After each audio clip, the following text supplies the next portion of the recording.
So our practice called bhakti, which means devotion or love, is very user-friendly, very accessible.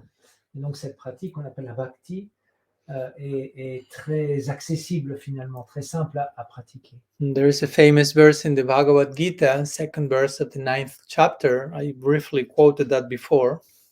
Il y a un verset dans la Bhagavad Gita, dans le 9e chapitre. When I mentioned that love is the king of all secrets, Donc, au moment où je l'ai cité, lorsque j'ai dit que l'amour est le roi des secrets. but at the end of that verse, Krishna also says, Susukam Kartum. Et à la fin de ce verset, Krishna dit également Susukam Kartum. Which means this practice has to be performed naturally, joyfully. Où Krishna dit cette pratique doit être faite de façon naturelle et joyeuse. So what's the meaning of that? Donc qu'est-ce qu'il veut dire par là? It means that eventually bhakti or the love of God is not so much something we do, but how we live our life. Ça veut dire que la bhakti, ce n'est pas vraiment quelque chose que l'on fait, mais c'est plutôt la façon dont nous vivons notre vie.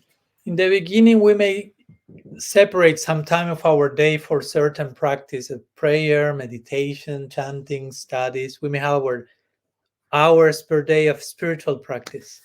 Parfois, au début du chemin spirituel, on peut séparer et se dire, bah, là, mon temps de pratique spirituelle où je vais faire mes prières, où je vais faire étudier les choses spirituelles, etc., c'est telle heure à telle heure, et on a tendance à séparer ça du reste de notre vie. And maybe we will be thinking in terms of my spiritual life and my worldly life the rest of the day. Et puis nous allons penser comme cela, ma vie spirituelle et ma vie matérielle qui est le reste de la journée. But as we progress in our practice, mais alors que nous avançons dans notre chemin, that line between the two starts to blur, starts to merge. La limite entre les deux commence à se flouter. Because ultimately there is no worldly life if you practice properly. Parce que ultimement, si vraiment on est dans une pratique juste, il n'y a plus de vie mondaine. If you live your life from the proper place, there is no longer mundane worldly life.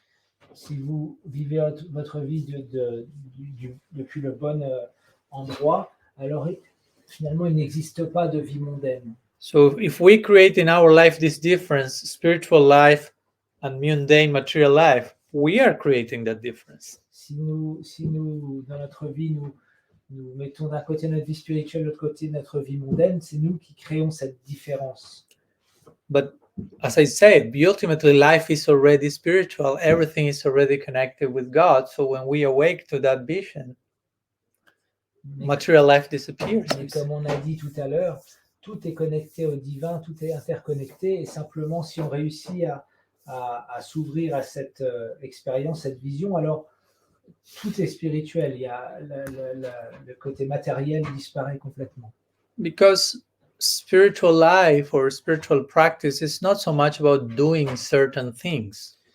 La vie spirituelle, c'est pas vraiment faire tout un tas de choses, but about living your life from a certain place. Mais c'est plutôt de vivre notre vie d'un certain lieu.